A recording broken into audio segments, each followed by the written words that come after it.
going on, Cougar fans? Peter Borkowski here on the Cougar Sports Network, back with another edition of Coaches Weekly. Once again, joined by Coach Kollar of CUC Men's Basketball. Welcome back to the show, Coach. Excited to ask you a couple questions. Thanks for having me. Well, big win this past Saturday. Marian came into Geisman Gymnasium. You guys took care of the Sabres 95-87. Yep. It was a big game for a couple reasons. Obviously, you had the aspect that this was a team that knocked you guys out of the playoffs last season. Sure. And then, of course, more regarding this season, you were the only two 3-0 teams in conference play. Now the Cougars remain the only undefeated team in both the conference play and regular overall play as well. So maybe you tell us a couple of things. What went well in that game? Because Marian is a very good team. They played a very good game. Yep. What went well that helped the Cougars take down such a talented Sabres squad?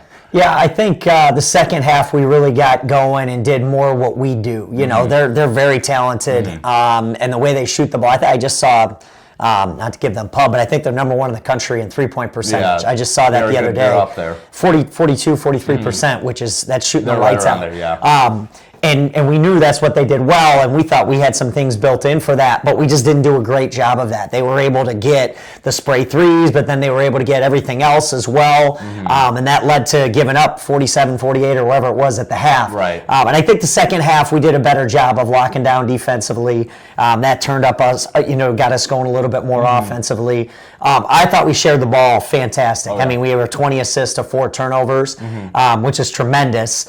I know that that's not realistic, to be consistent like that, but if we can be closer to 2-1, that's just going to make us better offensively. Definitely. Well, let's talk about the second half, overall this whole season, because it seems like the Cougars always come out of that locker room a little bit more energized. You guys, I don't know if I want to say you're a second half team, but that's the way you play a lot of times. Is that something that you guys have kind of built into your identity? Is that something that's more so just kind of happened over time? How do you kind of view that second half v first half comparison? I think this year too we've got off to some pretty fast starts also.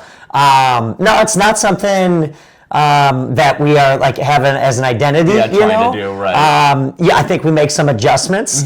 Leadership, I think it speaks to our leadership, and guys, they've been there. We have a lot of guys that have seen everything, and they've been a part of that. They talk, before we go in there about adjustments that we need to make. We usually have like 1 or 2 things that we need to focus on, We talk as a staff. What did we see? What's hurting us? How can we hurt them? Right. And we try to implement those things in the second half. Definitely. But, I don't know. I haven't seen the numbers or anything on that, if we're really outscoring people in the second half or whatnot. But I think it does speak to like our experience and guys just understanding like, okay, this is what we need to do. Making the adjustments. Make the adjustments here in the second half.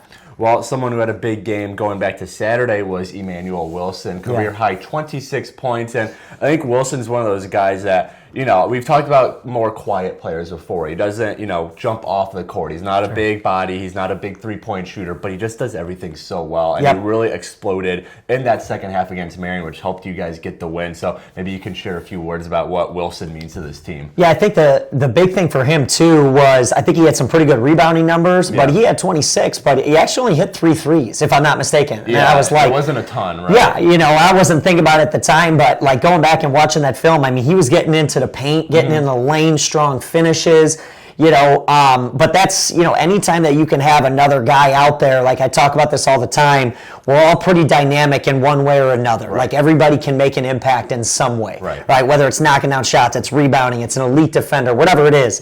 But E-Man was definitely, making his presence felt by getting into the lane. And then, if he didn't have it, he was spraying it out to guys for wide open spray threes. Right. But no, it was big. We needed it. He really got it rolling. And it's great to see just any given night, it could be anybody, that steps up. And it's not scoring necessarily, but it happened to be that night. And we did need it for sure. Right.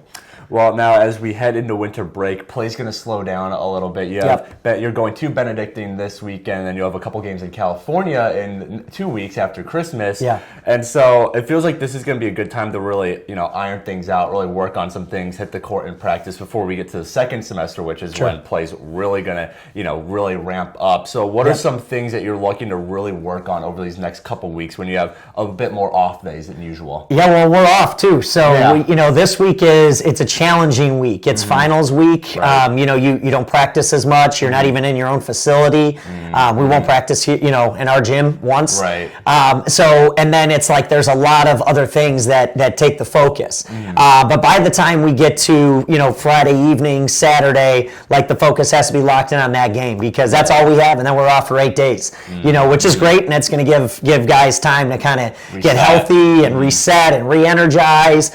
And then we come back pretty quickly and practice twice, and then we go to California, So it's not like we'll have a ton of practice time between now and, that first week of January. We will, because we'll be the only ones here, or women's basketball, whatnot. That's just the dynamic of, being that multi-semester winter sport. And so that'll allow us to focus where we don't have anything else. We don't have classes or anything.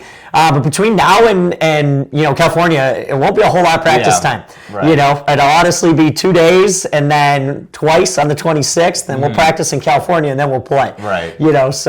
But then to your point, once we get done with that, we'll have some time to be able to dig in and even over the break, we'll do self-reflection.